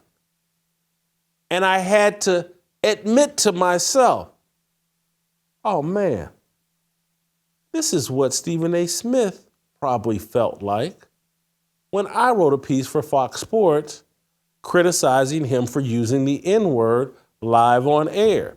It wasn't that Stephen A. Smith had been helping me or anything like that, but Stephen A. Smith had every right to think at that time, hey, me and Jason Whitlock are friends, because we had been friendly and never had a harsh word. Remember we had, after the Quite Frankly thing got canceled, I remember we went out to lunch in New York, and I was giving him some advice. He was giving me some advice. We were always friendly. I mean, Stephen A. was a load and just, overwhelming, but we were always friendly. So I think we're going to put the email up on screen. I'm certainly going to read it to you. Stephen, this apology is long overdue. This week, a young African-American writer I considered a friend and someone whose career I'd taken an interest in took a public potshot at me at Deadspin. I was devastated. I talked to this kid frequently, twice a month. I'd communicated with him the day before he took the potshot at me. He never said a word, never warned me it was coming. I've known this kid for a year. In my depression and disappointment, I thought of you. I asked myself if this is how Stephen A. Smith felt reading my column at Fox Sports. I became more depressed. And although the circumstances are different in these two scenarios, one thing is accurate. When I wrote that column for Fox Sports, I considered you a friend. I was appreciative of our friendship and the loyalty you had shown me over the years, particularly when you and Chris Broussard publicly defended my reporting on Billy Hunter and Derek Fisher. I owed you a phone call before I wrote that column. I owed you an explanation before I wrote that column. I owed you that respect. I also owed you a more compassionate column. I regret not giving it to you. Whether you accept this apology or not, I give it with all sincerity and no expectations. I'm sorry, Whitlock. That's the email. Not begging this dude for a job. I'm offering him a sincere apology. I'm taking personal stock of me and my behavior and asking myself, man, this Greg Howard just did something that really offended me and hurt me. Have I ever done that? And I said, yeah, to some degree you did that to Stephen A. Smith. And John Skipper, John Kozner, the execs at ESPN, have been asked, hey man, you got to figure out a way to make peace with Stephen A. Smith, make peace with Stephen A. Smith. And this situation with Greg Howard, and I believe the email is dated February 7th, 2014, was an opportunity to humble myself and offer an apology to Stephen A. Smith, try to make peace. There, That's it. That's it. It wasn't begging for a job. None of these guys that are running around claiming I was begging them to work for me, they're lying. I was telling them, for the most part. And again, Howard Bryant, he's a talented writer. Leftist, all I got to work with over there is leftist, but I didn't care. Because again, we were going to set a standard. We're just going to follow wherever the journalism leads. And so I want to reference back to the Charles Barkley story that I talked about. And by the way, this is just going to be one long show. And I'm going to come in tomorrow, guys, and I got some work to do, but I'll tape something that provides us protection for Monday, just in case the weather goes foul. I'll come up with something for us that we can air on Monday. So, but anyway, now I've just lost my train of thought. What was I just talking about? So yeah, I was about to tell you about the Charles Barkley story and how we're just going to follow the journalism wherever it took us. We went into that Charles Barkley story with a theory on what was driving Charles Barkley. Me and Jesse talked about it, and my theory was, man, Barkley just says all this stuff because he wants to be the Rush Limbaugh of sports television. That was our theory that we went into the show with. When Jesse and I can't think of Ryan's last name, or anyway, two reporters. Jesse was the primary reporter. By the time we did all the reporting, and had incredible access to Barkley, went to Leeds, Alabama, and just figured Charles Barkley. I went to the church that his grandmother grew him up in. We figured out like, oh man, this dude mirrors Booker T. Washington. And Booker T. Washington had great influence over the state of Alabama.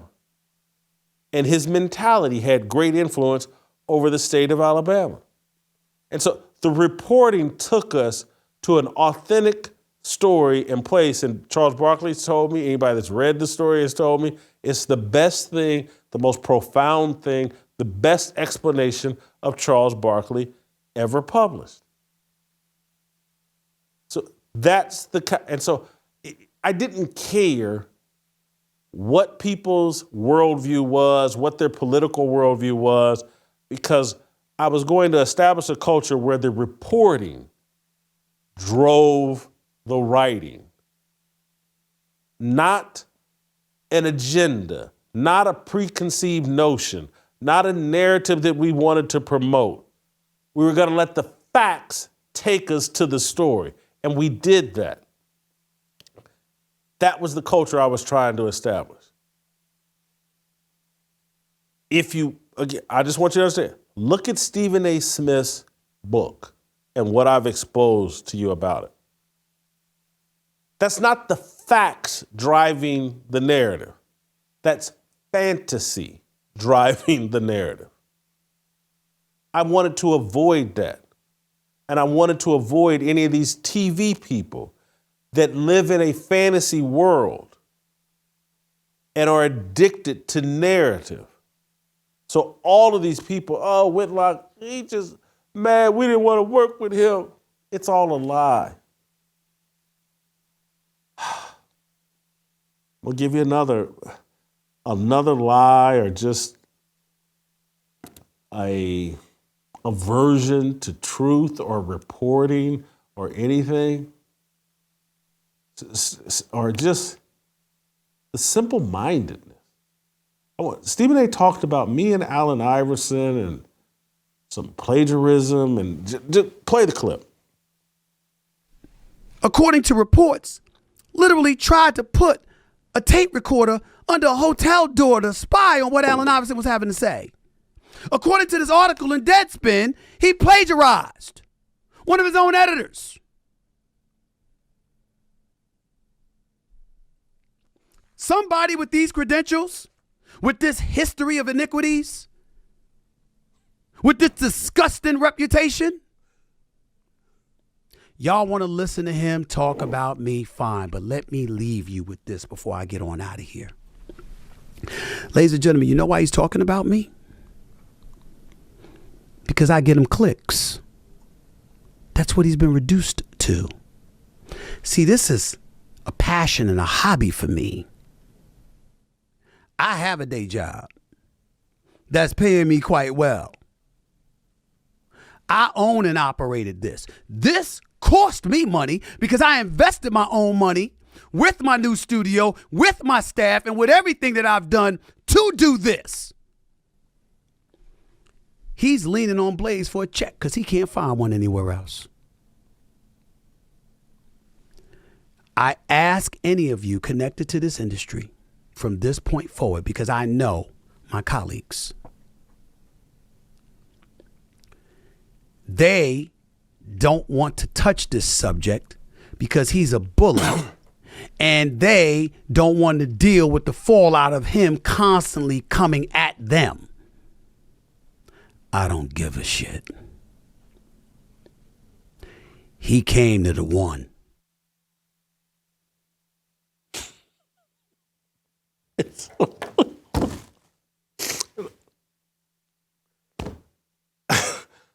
It's so comical. It's so delusional. This whole tough guy, he came to the one. I don't give. It's so womanly. You just running your mouth, man. And I'm 56, you're 56. This whole tough guy routine, them tough guy days, they're 35 years in my past, 30 years in my past. They've never been a part of your life at all, Stephen A. You're barely 160 pounds. If I blow on you, if I flick you in the back of your ear, you're going to fall over crying. Cut it out.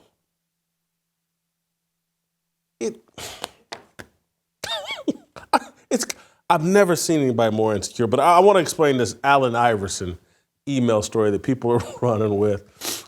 You know where he got this distorted information about Allen Iverson?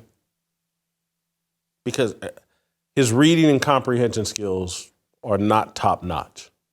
They're just not. He's very limited. I wrote a piece for Vibe magazine in the 90s, early in Allen Iverson's career. Maybe it was after his rookie season, I can't remember. But I followed Allen Iverson around the country from training camp, which I think they had at the University of North Carolina. Larry Brown was their coach, to nightclubs in New York and all the, I'm trying to track Allen Iverson, trying to get him to consent to an interview. And again, this is at a time when, I'm known, but not super duper well known, but I'm known because, again, people started writing about the impact I was having in Kansas City in national magazines early on in the 90s. And so Vibe reached out to me. It was actually Jesse Washington, and I don't know why I can't think of the woman's name, but they had me write some regular pieces for Vibe. And so we were trying to do a cover story on Allen Iverson. He wouldn't consent to an interview. He didn't know anything about me. This is the days before the internet. This was, but he just didn't want to consent to an interview, or not a serious one. He'd give me 5 minutes here, 5 minutes there. And so at training camp, Allen Iverson and I and the team were staying in the same hotel. And so in the story that I eventually wrote about Allen Iverson for Vibe magazine, where I think I compared him to Tupac Shakur, the story opens with a story about me being in my hotel room, and I've been traveling around the country trying to get Allen Iverson to talk to me, and lo and behold, I'm laying in bed in my hotel room, and Allen Iverson and a teammate are outside my door yelling and telling stories about Michael Jordan. And I'm laying in bed, I was like, that's Allen Iverson. And he's talking about Jordan, and he's yelling and screaming to a teammate. And so I went to my hotel door and put a my tape recorder at the door inside my hotel room so that when I retold this story about Iverson and his teammates yelling and screaming about Michael Jordan, that I could tell it accurately. And I did in the Vibe story. I told that story. Stephen A has now distorted it like that I went to Allen Iverson's hotel room and tried to slip a tape recorder underneath his door. That's what he insinuates. Think it through. Again, when I say this man's not logical, any of y'all stayed at a hotel, can you slip a tape recorder underneath someone's door? Do you know how stupid and silly and really dangerous it would be for me to go outside of Allen Iverson's hotel room? This is an NBA team with security on, and this dude thinks I'm outside Allen Iverson's door with a tape recorder trying to do something sneaky? No, guys, right outside my hotel door, yelling and screaming about Michael Jordan. I wanted to record it accurately so that when I repeated the story, I could do it accurately. That's the story. It's I can't for the life of me, and someone will have to help me out, the plagiarism story that he's telling that Deadspin allegedly wrote and talked about. I need help understanding that one. Maybe my memory's fuzzy. Maybe he's talking about A.J. Delario, I think, wrote a piece years ago about, there was a guy named Greg Hall that lived in Kansas City that I had helped as a journalist, and he got fired from a radio show that I had helped him get, and he wanted me to force the radio station to give him the job back, and I wouldn't because they fired him for justifiable reasons. And then the guy spent the next 12 years telling people, hey, I used to ghostwrite Jason Whitlock's stories. And AJ Dillard, again, I'm thinking this is what he's talking about, because I'm unaware of any plagiarism allegations but I could be wrong. There's been so much written about me, and Deadspin wrote so many long pieces that maybe it happened. I don't know, but it's a lie and untrue. I've had so many people, and I'm not going to name names, but because it's not fair, I don't want to drag them into it, but I've had so many people claim credit for my work. Yeah, I did that. I gave Whitlock that idea. I did this, I did that. And I'm like, wow, so all these different places I've worked, and the work's always pretty consistent and the same, pretty creative. When you worked at all these different places, you think there was some editor magically producing this who I just took with me from job to job to job, or am I the common denominator? I've had good editors. I don't want to act like I'm here all alone. I've had very good editors. But everywhere I show up, there's just a great editor? Or am I giving them great copy to work with?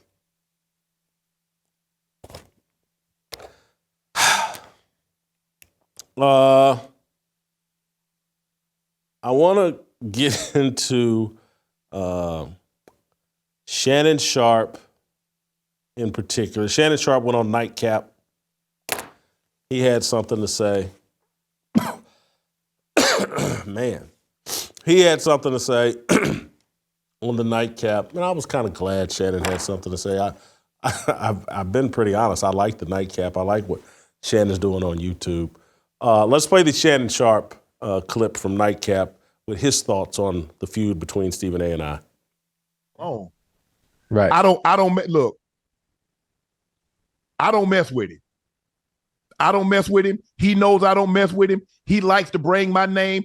Fox tried to feed him some information about this and that, and he threatened. I don't get into all that. I just look. I know who I am. I know what I am. Okay, y'all say all y'all little stuff because see the problem that he has with me. See, and this is what a lot of people have that are journalists. You see, I can sit at a desk on ESPN or I did it at Fox, and I can do what they do.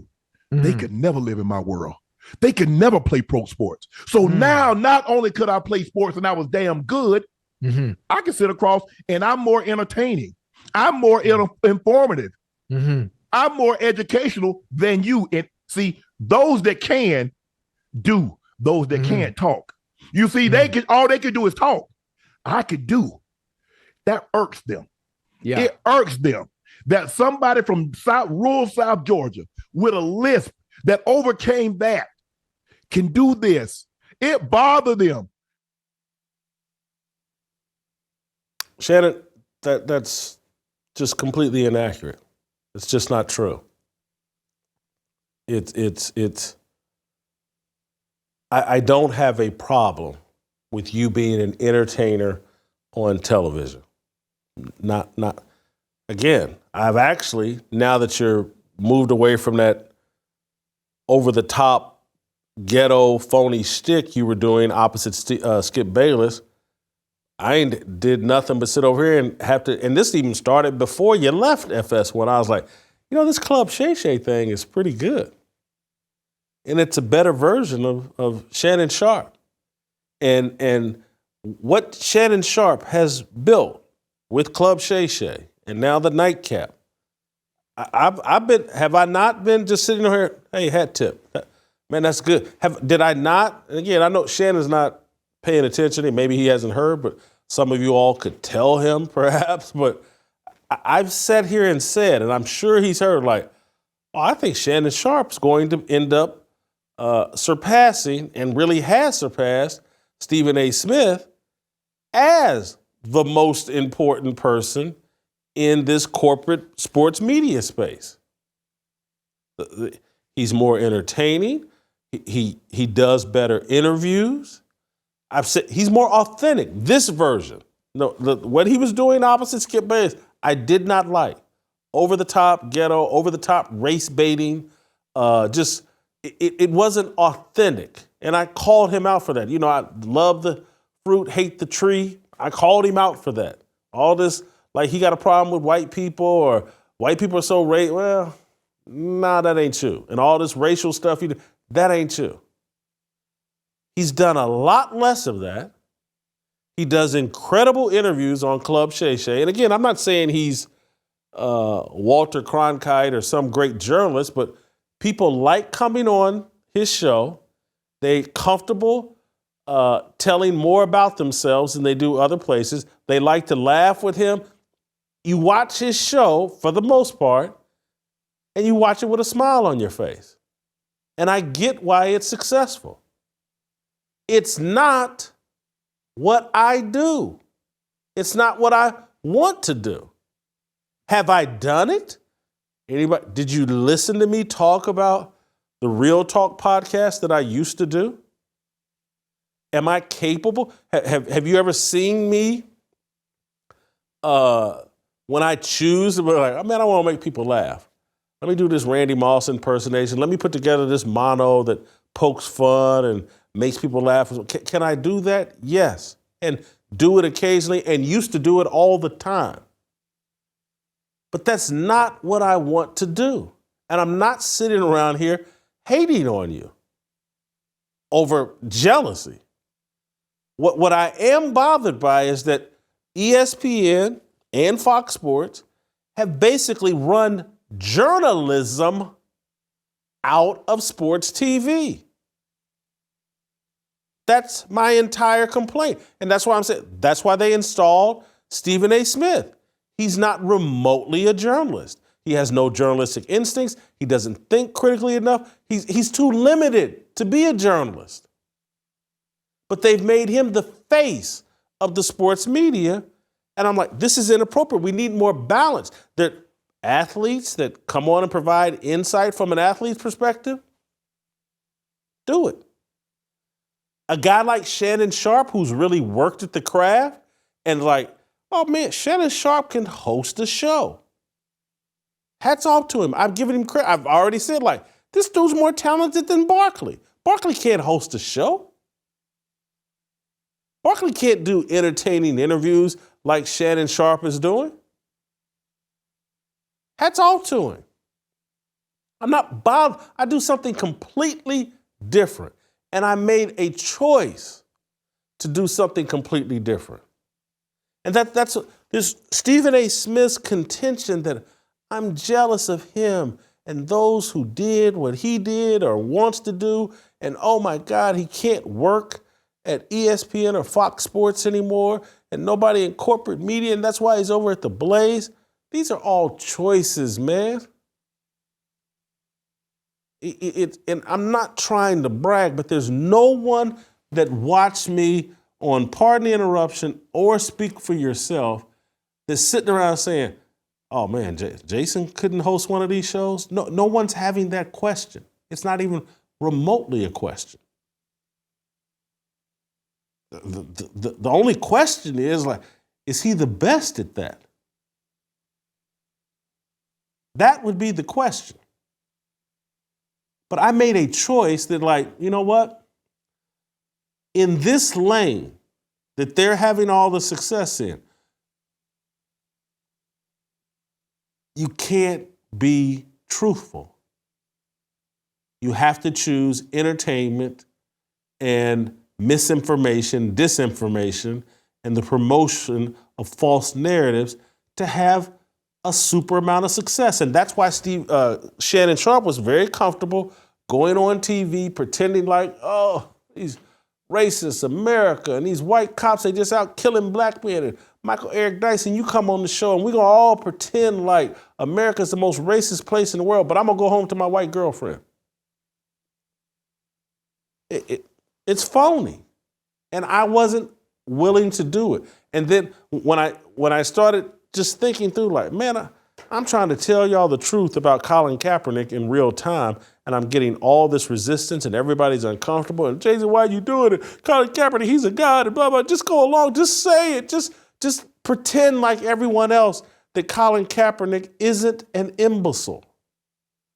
I wanted to tell the truth. And then as my faith journey matured, it's like, I want to talk about God and I want to talk about Jesus and I want to talk about the mistakes I made in my life. And I want to share that wisdom with people and I want to continue to pursue truth. And so I did the math and said, there's going to be some financial sacrifices here. I said, yeah, I'm willing to do it. I'm going to go all in. I'm going to rely on Jesus. And so this whole, I get what I can understand their decision making. It bothers me or frustrates me that they can't understand my decision making. They want to make as much money as possible. Go for it. I want to tell as much truth as possible. Why not just say, okay, Whitlock's doing something completely different than me. He's pursuing truth.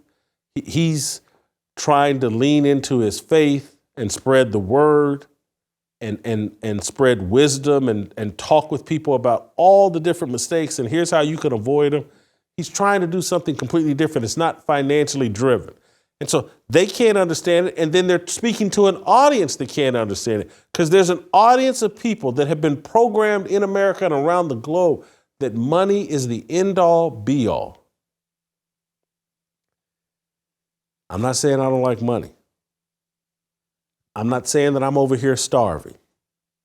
I'm not saying that, the overwhelming majority of people would be like, man, I'd like to be pulling in Whitlock's cash. What I'm saying is, look at my decision making, look at my actions. When I drew a line in the sand with Clay Travis over the lies that they told, I knew that was going to cost me money. I have a value system that I'm going to stand on, even if it costs me money, because that's just the way I'm built. I just think differently. And a lot of people talk that talk, but they don't back it up. And then when they look at someone like me, that actually is trying to live up to that and trying to do that. Well, he's crazy. He's a nut. He's jealous. He wants to be us. Stephen A., I don't want to be Stephen A. Smith. And I say this with a bit of sympathy. I've just never seen anybody this insecure, this unhappy with themselves. Stephen A. is smothered in $100 bills, bank accounts stuffed to the rim. And this dude still has to lie about who he is. Could you imagine that? Having all the money that you could ever imagine and dream of, having all the adulation and attention, and you're famous, but you got to write a book full of fabrications, exaggerations, and perhaps outright lies to make yourself happy. Do you know how insecure that person is? How unhappy that person is? That's a person that will have a meltdown and throw a fifth grade tantrum and go on while representing ESPN and calling yourself the face of ESPN, make that kind of a fool of yourself.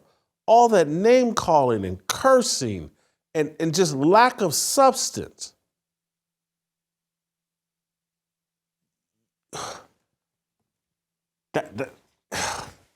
Wrap your arms around yourself and protect your soul? A book review touched your soul? That's a love tap touched your soul?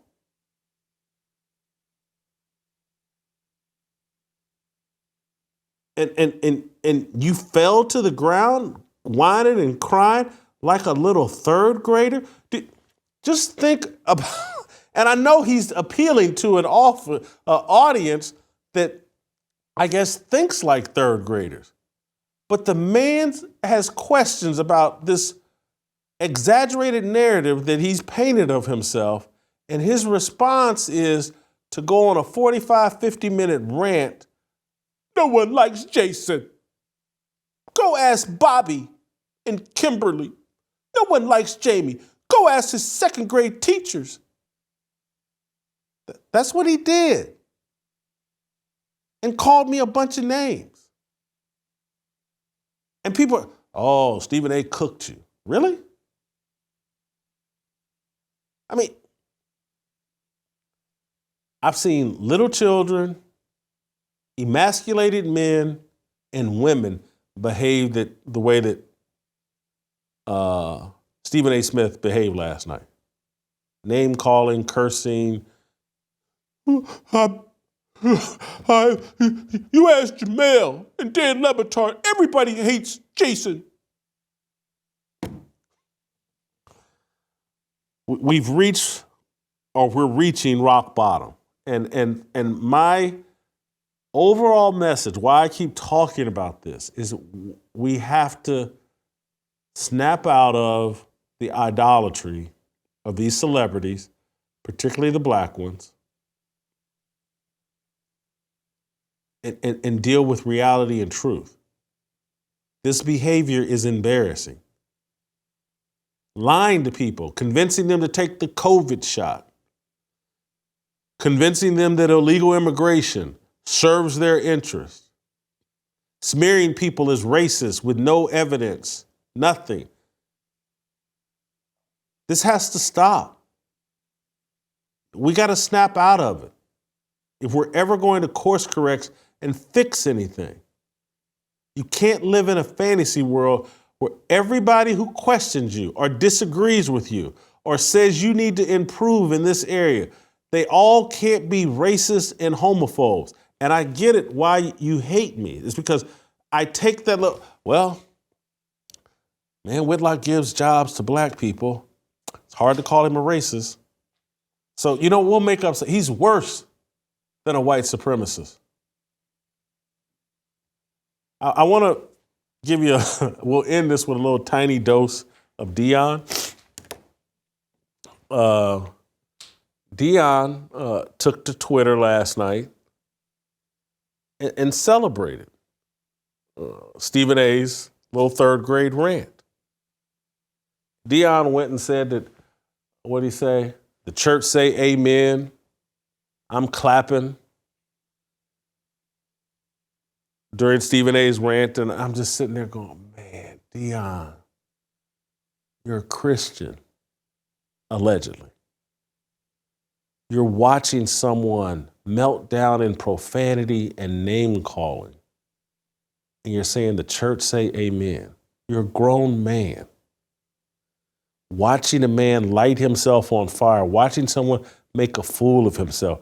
Remember, Deion doesn't curse. He says darn and gosh darn and all that, you know. He's watching someone name call and curse, call a minister allegedly and ask for permission to name call and curse, and you're celebrating it.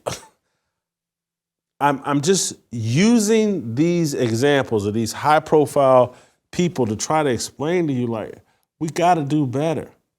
And these people are installed and they're liars, and they're there to promote a narrative that will destroy you and us and them. I'm out of breath, and hopefully this runny nose. Anyway, play tomorrow. We'll see you tomorrow.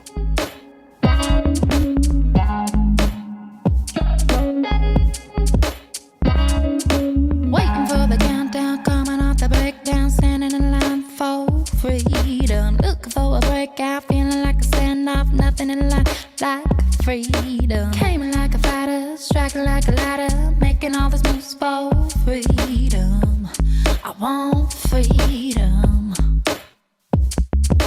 No negotiation, my sister, no relation. We all just wanna have freedom. Sitting on a corner, never been alone. I'm breaking my back for freedom. Blessed, we are living, get back. We are receiving, all deceiving. We all wanna be free.